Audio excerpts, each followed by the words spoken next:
प्यारे बच्चों नमस्कार, स्वागत है आपका चैनल मैथ्स नॉलेज में।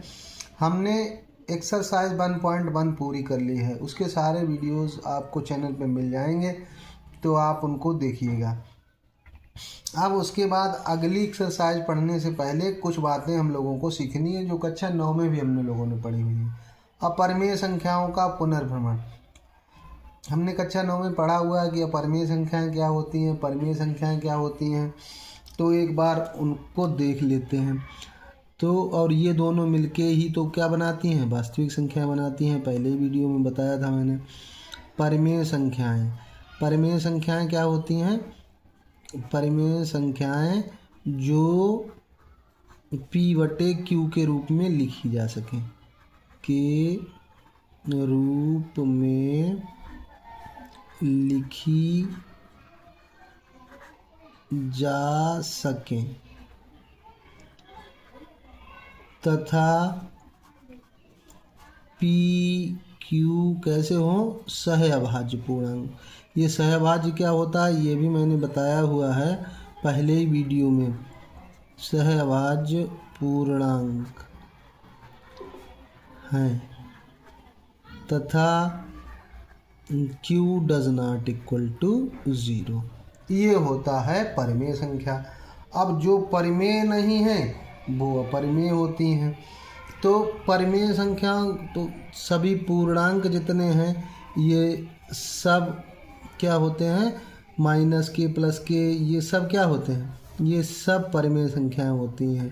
-4, -3, -2, -1, इससे डॉट डॉट और इधर डॉट डॉट, इतने जितने पूर्णांक हैं सब परिमेय संख्याएं हैं। परिमेय संख्याएं 2/3 इस तरह से भी लिखी हो सकती है, -2/3 हो सकती है। तो ये भिन्न है और ये परिमेय संख्या है। और भिन्न परिमेय संख्या में क्या अंतर है? भिन्न में कोई संख्या ऋणात्मक नहीं होती, ना अंश ना हर। जबकि परिमेय संख्या में क्या हो सकता है? अंश या हर में से कोई एक चीज़ ऋणात्मक हो सकती है या दोनों ही ऋणात्मक हो सकती हैं। तो ये अंतर आपको आना चाहिए।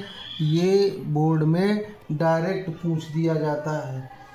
ये सही गलत में आपसे पूछ लिया जाता है कि बताइए कि परिमेय संख्या भिन्न होती है कि भिन्न परिमेय संख्या होती है। ये आपको समझना पड़ेगा। अपरिमेय के बारे में और जान लीजिए।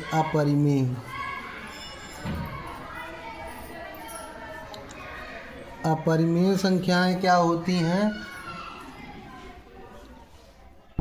वे संख्याएं अपरिमेय संख्याएं होती हैं जो परिमेय नहीं हैं। अब आप कहेंगे ये कौन सी बात हुई? तो ऐसे समझिए, जिनका हम वर्गमूल पूरा ज्ञात न कर सकें वो सभी संख्याएं अपरिमेय संख्याएं होती हैं। इस तरह की सभी संख्याएं अपरिमेय संख्याएं होती हैं। पाई को अगर ऐट जैसा पाई लिखते हैं वैसा लिया जाए तब तो अपरिमेय है, लेकिन इसका एग्जैक्ट मान नहीं है। 22/7 हम मान लेते हैं, तो 22/7 लिखा है तब तो परिमेय है, और पाई लिखा है तब अपरिमेय है।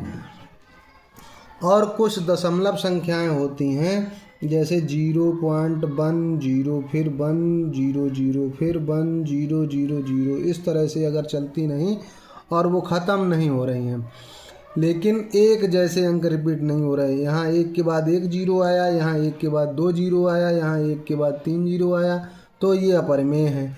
जबकि ऐसी कोई संख्या जिसमें दशमलव के बाद सेम अंक रिपीट हो तो और ख़त्म ना हो रही हो, वो इस तरह की संख्या हो, तो ये परिमेय होगी। देखो, एक के बाद एक 0, फिर एक के बाद एक 0, फिर एक के बाद एक 0, तो इसको हम लोग लिख देते हैं 1 पॉइंट ऐसे, इस तरह करके। तो ये तो आपने कक्षा 9 में लिखा है, P/Q के रूप में भी लिखा है इनको। तो ये ओवरव्यू था, ये समझ लिया आपने। अब मेन है आपका कि इन संख्याओं को, अब इस एक्सरसाइज में क्या आएगा, 4 नंबर का एक प्रश्न पूछ दिया जाता है आपसे कि √2, √3, √5, √7, इनमें ये सिद्ध करने को आ जाता है कि सिद्ध कीजिए कि ये एक अपरिमेय संख्या है। तो उससे पहले एक बात और आपको सीखनी पड़ेगी। कौन सी बात आपको सीखनी पड़ेगी? एक प्रमेय केवल याद कर लीजिए, उसका प्रूफ जरूरी नहीं है। P एक अभाज्य संख्या है, माना P एक अभाज्य संख्या है, P एक अभाज्य संख्या है यदि P a स्क्वायर को विभाजित करती है, विभाजित करती है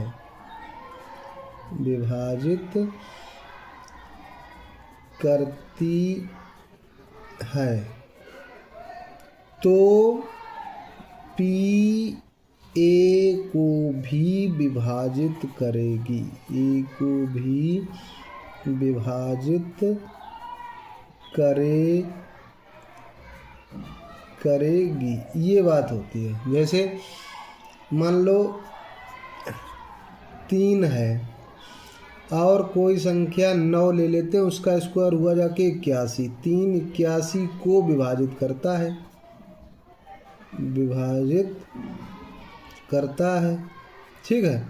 तो इसका मतलब क्या है, अगर इसका वर्गमूल लेंगे 81 का तो 9 आएगा, तो 3 9 को विभाजित करेगा, 9 को भी विभाजित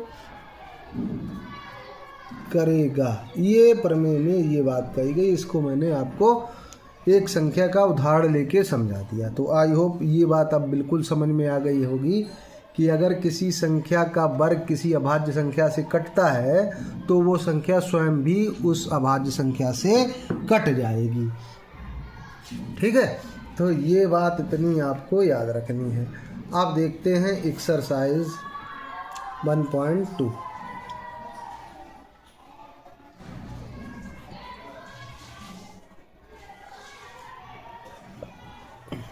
सबसे पहला सवाल आपका दिया गया है, सिद्ध कीजिए √3।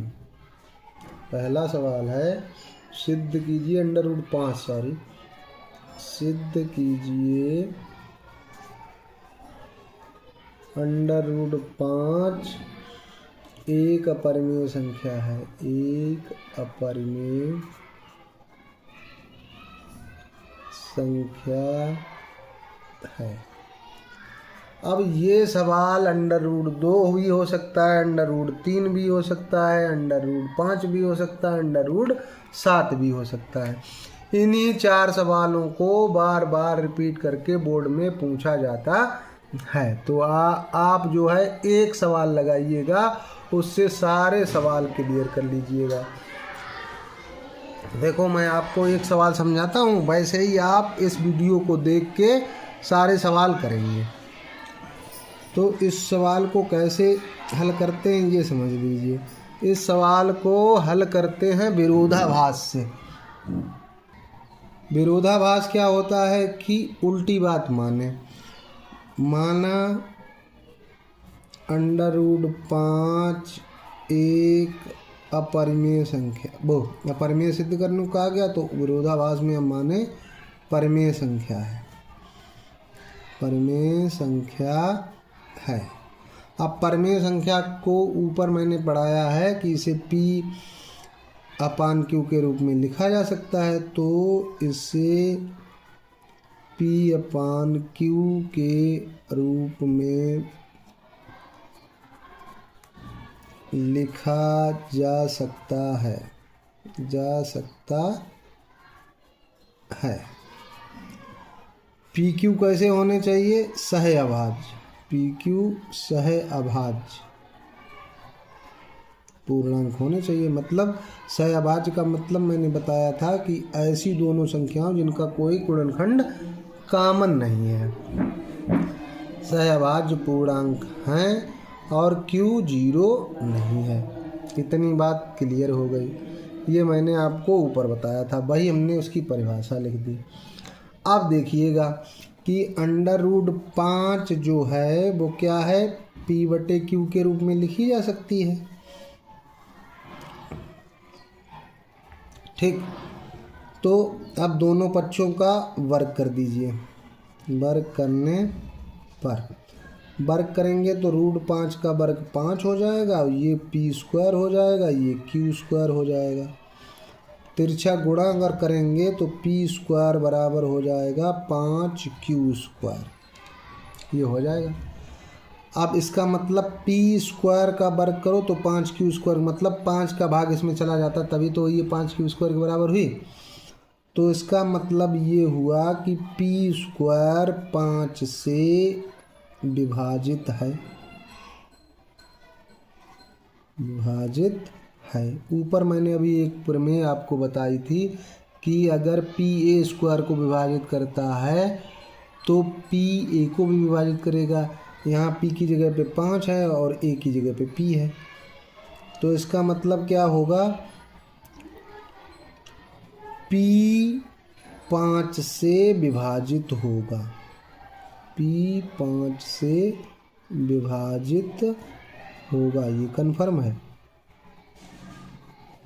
5 से विभाजित होगा पी 5 से विभाजित होगा। इसका मतलब क्या हुआ कि 5 पी का एक गुणनखंड है, एक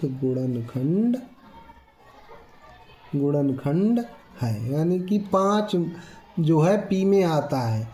तो माना पी बराबर 5R ऐसे मान लिया। अब ये पी का मान उठा के इस समीकरण में रख दो, समीकरण 1 से पी स्क्वायर है, पी स्क्वायर यहाँ पे है तो पी की जगह पे 5R लिखो, तो उसका स्क्वायर करो बराबर 5q² करो, 5 का वर्ग होता 25, R² बराबर 5q²। अब जब q² का मान निकालेंगे तो उसके गुणे वाली संख्या बटे में आएगी, 25/5 R², 5 पचम 25 होता है तो 5R² आ जाएगी। अब देखो ये q² बराबर 5R², बिल्कुल ऐसा आ गया। तो इसका मतलब क्या है कि 5 का भाग q² में जाता है, यानी कि q² 5 से विभाजित है, इसका यही तो अर्थ हुआ, विभाजित है। और अभी प्रमेय बताई है तो q भी 5 से विभाजित होगा। इसका मतलब क्या हुआ कि 5 q का भी गुणनखंड है, q का भी गुणनखंड है।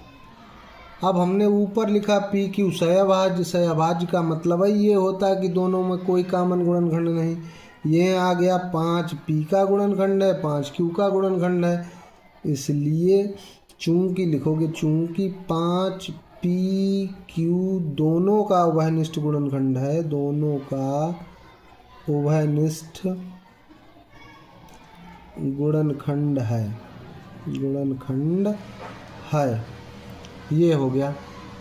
और हमने माना क्या था कि पी क्यू सहअभाज्य हैं, तो अब बाद में लिख दोगे कि ये हमारी कल्पना के विपरीत हो गया। तो विपरीत हो गया तो हमने माना क्या था कि √5 परिमेय है, तो विपरीत में क्या होगा, इसलिए √5 एक अपरिमेय संख्या है।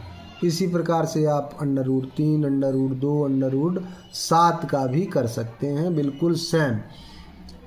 तो इनको ट्राई ज़रूर करिएगा, आगे करिएगा और ये करके फिर मुझे कमेंट करिएगा कि मैंने ये तीनों सवाल और कर लिए हैं। धन्यवाद।